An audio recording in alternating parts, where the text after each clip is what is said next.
কৌশিক বা ইয়ানাকে বলে কিছুই আসেনি। ওরা হয়তো চিন্তা করছে, করলে করুক, কাশপিয়ার মনটা ভালো নেই। মন খারাপগুলো উড়িয়ে দিতেই প্রকৃতির সাথে বন্ধুত্ব করতে এসেছে সে। একটা সাদা কালো রঙের লং কুর্তি পরেছে কাশপিয়া, গলায় সাদা রঙের একটা ওড়নাও পেঁচিয়ে রেখেছে, কোমর পেরিয়ে যাওয়া লম্বা চুলগুলো খুলে দিয়েছে। হাঁটতে হাঁটতে একটা অর্ধপরিচিত ফ্ল্যাটের সামনে এসে দাঁড়িয়েছে সে। বাড়িটার দিকে তাকিয়ে কি যেন ভেবে চলেছে।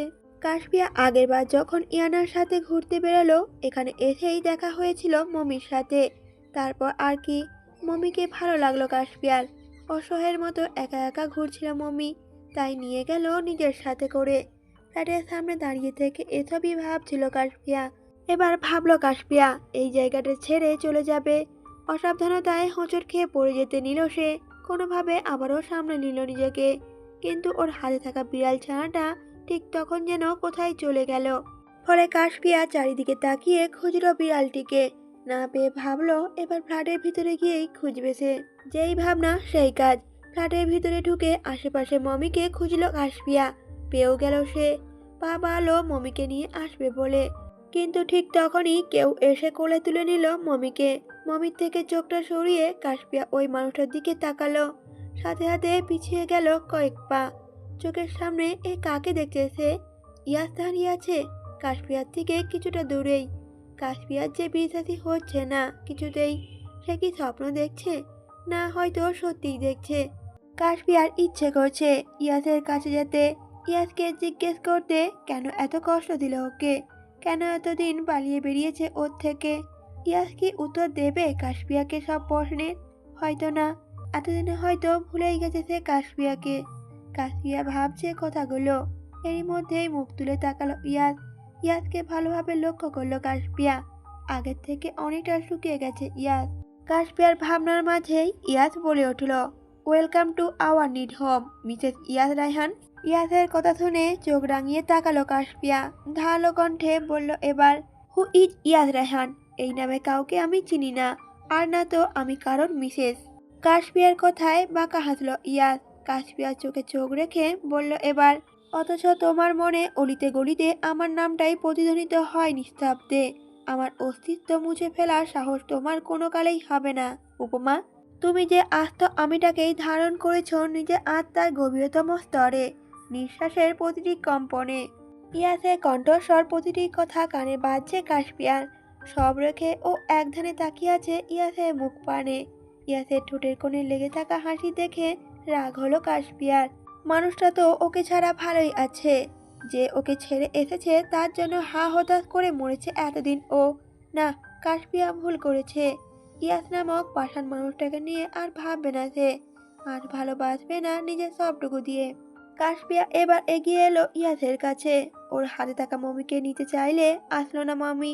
কেমন ঘাপটি মেরে বসে আছে ইয়াসের কোলে, মনে হচ্ছে আগে থেকেই চেনে ওকে। অবাক হলো কাশপিয়া, বিড়ালটা কি তবে ইয়াসের? হয়তো ইয়াসেরই। ওর ফ্ল্যাটের সামনেই তো পেয়েছিল মমিকে। নিশ্চিত হওয়ার জন্য কাশপিয়া বলে উঠল, বিড়ালটা কি আপনার? ইয়াস তখন তাকিয়েই ছিল কাশপিয়ার দিকে। ও তাকাতেই চোখাচোখি হয়ে গেল দুজনের। কি যেন ভেবে কাশপিয়া চোখটা সরিয়ে নিল অন্যদিকে। ফলে মুচকি হেসে বলল ইয়াস, না আমাদের। কাশপিয়া প্রতি উত্তরে বলল, তার মানে আপনার? তখন ইয়াস বলল, আমার মানেই তোমার, তোমার মানেই আমার, সুতরাং আমাদের। কাশপিয়া তখন বলল, আপনার মানে আমার, এটা আপনাকে কে বলেছে? আপনি আর আমি আলাদা। আপনার কিছুই যেমন আমার নয়, আর সেরকমই আমার কিছুই আপনার নয়। ইয়াস তখন বলে উঠল, পুরো তুমিটাই তো আমার উপমা। ইয়াসের মন ভোলানো কথায় তেমন পাত্তা দিল না কাশপিয়া। নিজের বলা কথাটা শেষ হতেই চলে যাচ্ছিল সেখান থেকে। তখনই ইয়াসের কণ্ঠস্বর কানে আসলো আবার। বলল ইয়াস, উপমা মমিকে নেবে না? সাথে সাথে পা জোড়া থেমে গেল কাশপিয়ার। এই বিড়ালটার নাম যে মমি দিয়েছে, ইয়াস তা জানলো কি করে? অদ্ভুত সব প্রশ্ন জাগছে কাশপিয়ার মনে। মমি কি কথা বলতে পারে নাকি? কোনোভাবে কি বলেছে কথাটা ইয়াসকে? পরক্ষণে কাশপিয়া নিজের মাথায় নিজে গাঁটটা মেরে বলে উঠল, ধুর, আমি কি সব ভাবছি? বিড়ালটা কি করে কথা বলবে? অদ্ভুত সব ভাবনা ভাবছি আমি। তাহলে ইয়াস জানলো কি করে? ইয়াস কি তবে কারো জাদু জানে? না হলে শুনলো কোথা থেকে? কাশপিয়া যে বিড়ালটার নাম দিয়েছে মমি, মনের প্রশ্নগুলো সব মনেই রেখে দিল কাশপিয়া। ইয়াসের সাথে এত কথা বলতে চায় না সে, তাই কাশপিয়া ঘুরে তাকালো, মেজাজ দেখিয়ে বলল ইয়াসকে, আপনি যেমন আর আপনার বিড়ালটাও তেমনই হবে। রাখুন ওকে নিজের কাছেই, জেনে শুনে আমি সাপ পালবো না। প্রতি উত্তরে ইয়াস মুচকি হেসে বলল, কিন্তু মমি তো সাপ নয় উপমা, ও আমার আদুরে বিড়াল ছানা, যতটা আদুরে তুমি। কিন্তু ইয়াসের কথাগুলো কানে যায়নি কাশপিয়ার।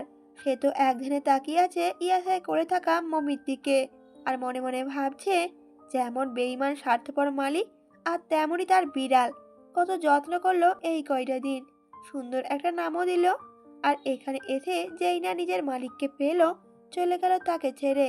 কাশপিয়ার রাগ হলো মনে মনে। সাথে সাথে ভেবেই নিল কাশপিয়া, মমি আর মমির মালিক কাউকেই ভালোবাসবে না আর সে। রাত প্রায় 2টোর কাছাকাছি, বিছানায় পড়ে ছটফট করছে কাশপিয়া। ঘুম নেই ওর দু চোখের পাতায়। চোখ বন্ধ করলেই কেন বারবার দেখছে ইয়াসকে, ওর গায়ের পরিচিত পারফিউমে ঘ্রাণ পাচ্ছে বারবার, সাথে চেনা পরিচিত ডাক নামটাও কানে বাজছে ওর। কেন এমন হচ্ছে ওর? কেন নিজের মন থেকে চেয়েও মুছে ফেলতে পারছে না ইয়াসের অস্তিত্ব? মাঝে মাঝে এটা ভাবলেও অবাক লাগে কাশপিয়ার। লোকটা পুরোপুরি দখল করে নিয়েছে ওর মন এবং মস্তিষ্ক। তাই তো যেদিকে তাকায় সেদিকেই দেখতে পায় ইয়াসকে।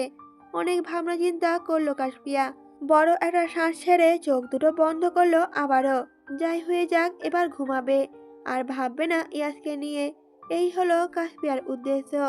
নিজের ভাবনায় কাশপিয়া সফল হলো বটে। অনেক চেষ্টার পর ঘুম এলো অবশেষে তার দু চোখের পাতায়। বেঘুরে ঘুমাচ্ছে কাশপিয়া। হঠাৎই কাশপিয়ার মনে হলো কেউ এসে বসেছে ওর পাশে, নিজের ঠোঁটের স্পর্শ এঁকে দিচ্ছে ওর পুরো মুখে। লোকটার হাতে অবাধ্য বিচরণ চলছে পুরো শরীর জুড়ে, ফলে বারবার মনে হচ্ছে এই স্পর্শের সাথে পরিচিত সে। আচমকাই চোখ খুলে তাকালো কাশপিয়া। দরজার দিকে তাকিয়ে দেখলো আগের মতোই সেটা বন্ধ আছে। ফলে শুকনো ঢোক গেলে উঠে বসলো কাশপিয়া। যেই না পাশ ফিরে তাকালো, নজরে আসলো পরিচিত মুখ। মাথায় হাত ঠেকিয়ে কাশপিয়ার পাশেই শুয়ে আছে ইয়াস। ঠোঁট কামড়ে হাসছে সে। নিষ্পলক দৃষ্টিতে তাকিয়ে আছে কাশপিয়ার দিকে। সাথে সাথে ভরকালো কাশপিয়া। এত রাতে ইয়াস ওর রুমে কি করে আসলো? আর কিভাবেই বা আসলো? কি বা করছে ও? চিৎকার দিতে চাইলো কাশপিয়া, কিন্তু তার আগেই ইয়াস নিজের হাত দিয়ে মুখ চেপে ধরলো ওর। কিছুক্ষণ না যেতেই কাশপিয়ার মুখের উপর থেকে নিজের হাতটা সরালো ইয়াস।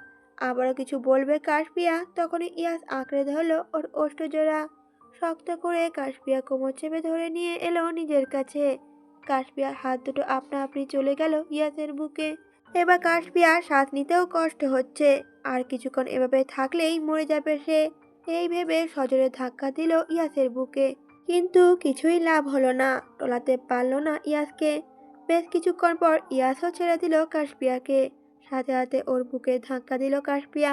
জোরে জোরে শ্বাস নিয়ে ইয়াস বলল, তোমাকে আদর দিতে এসেছি বউ। কতদিন হলো আদর দেই না তোমাকে। আমার আদরের অভাবে অনেকটা শুকিয়ে গেছো তুমি, না হলে নিশ্চয়ই আমার চিন্তায় শুকিয়েছো তুমি। আমারই তো উচিত দিনে 3 বেলা আদর দিয়ে তোমাকে সুস্থ করে তোলা। যতই হোক আমার একমাত্র বউ তুমি।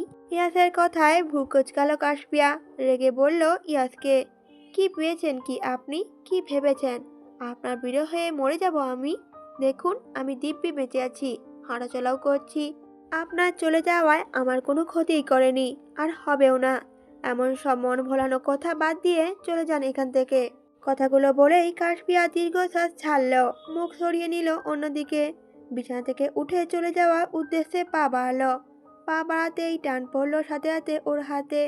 ঘুরে তাকাতেই ইয়াস একটানে ওকে বসালো নিজের কোলে, সাথে মিশিয়ে নিল নিজের বুকের সাথে। মুচকি হেসে বলল কাশপিয়াকে ইয়াস, আমাকে কি ভুলে গেছো উপমা? ইয়াসের মুখ পানে তাকালো কাশপিয়া। অভিমানী স্বরে বলল, হ্যাঁ ভুলে গেছি আমি। আমি বেঈমানদের মনে রাখি না। যে আমাকে ভুলে গিয়ে ভালো থাকতে পারে তাকে আমি মনে রাখবো কেন? আরও কথা বলতে চেয়েছিল কাশপিয়া, কিন্তু বাধা দিল ইয়াস। হঠাৎ করেই নিজের ঠোঁট ছুঁয়ে দিল কাশপিয়ার ঠোঁটে। কাশপিয়ার কি যেন হলো, বাধা দিল না ইয়াসকে। খামচে ধরল ওর মাথা এলোমেলো চুলগুলো। ফলে কিছুক্ষণ পর ইয়াস ছেড়ে দিল ওকে। ছলো ছলো চোখ জোড়া নিয়ে কাশপিয়া তাকিয়ে রইল ইয়াসের মুখ পানে। ইয়াসও ওকে কোলে বসিয়ে থাকা কাশপিয়ার হাতটা টেনে এনে রাখলো নিজের বুকের বাম পাশে। আর কাত করে কাশপিয়ার দিকে তাকিয়ে বলল, ইয়াস,